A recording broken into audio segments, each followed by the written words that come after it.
ಏನು ಮಾಡ್ಕೊಳ್ಳೋಕ್ಕೂ ಸಾಧ್ಯ ಇಲ್ಲ ಅನ್ನೋದನ್ನು ಭಾಳ ಸ್ಪಷ್ಟವಾಗಿ ನಾನು ಹೇಳೋಕ್ಕೆ ಇಚ್ಛಪಡ್ತೇನೆ. ಇನ್ನೊಬ್ಬರು ಸಂಜಯ್ ರಾವುತ್ ಅನ್ನೋರು ಅವರು ಮಾತಾಡಿದ್ದಾರೆ. ಅವರು ಹೇಳ್ತಾರೆ ಚೈನಾ ದೇಶ ಹೆಂಗೆ ನುಗ್ಗಿ ಬಂತು ಹಾಗೆ ನಾವು ನುಗ್ತೀವಿ ಅಂತ. ಇವರು ಚೈನಾದ ಪರವಾಗಿರುವಂಥ ವ್ಯಕ್ತಿಗಳ ಅಂತ ನನಗೆ ಸಂಶಯ ಬರ್ತಾರೆ. I will call him China agent. Sanjay Raut is the agent of China, ದೇಶದ್ರೋಹಿ. ಸಂಜಯ್ ರಾವುತ್ ಇಸ್ ಅ ದೇಶದ್ರೋಹಿ. ಈ ಒಂದು ಒಕ್ಕೂಟ ವ್ಯವಸ್ಥೆಯಲ್ಲಿ ಇನ್ನೊಂದು ರಾಜ್ಯಕ್ಕೆ ಆಕ್ರಮಣವಾಗಿ ಹೋಗ್ತೇವೆ ಅಂತಂದರೆ ಈ ದೇಶದ ಒಕ್ಕೂಟವನ್ನು ಹಾಳು ಮಾಡುವಂಥ, ಈ ದೇಶದ ಏಕತೆ ಅಖಂಡತೆ ಹಾಳು ಮಾಡುವಂಥ ವ್ಯಕ್ತಿಗೆ ದೇಶದ್ರೋಹಿ ಅಂತ ಕರೀದು ಇನ್ನೇನು ಕರಿಬೇಕು ಸರ್?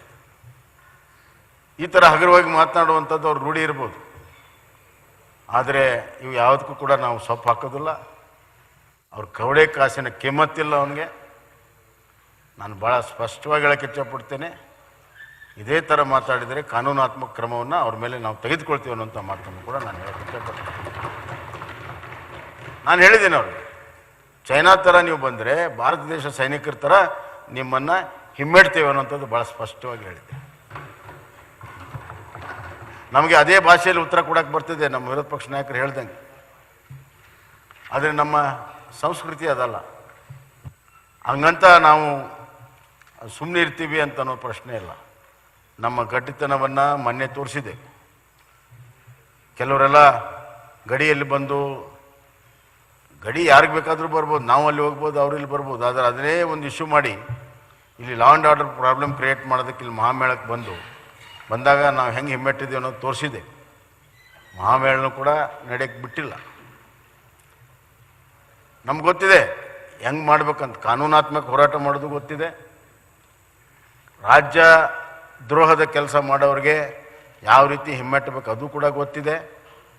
ಸಂವಿಧಾನ ಪ್ರಕಾರ ನಮ್ಮ ಹಕ್ಕುಗಳನ್ನು ಹೆಂಗೆ ಪಡ್ಕೋಬೇಕು ಅನ್ನೋದು ಕೂಡ ನಮ್ಗೆ ಗೊತ್ತಿದೆ.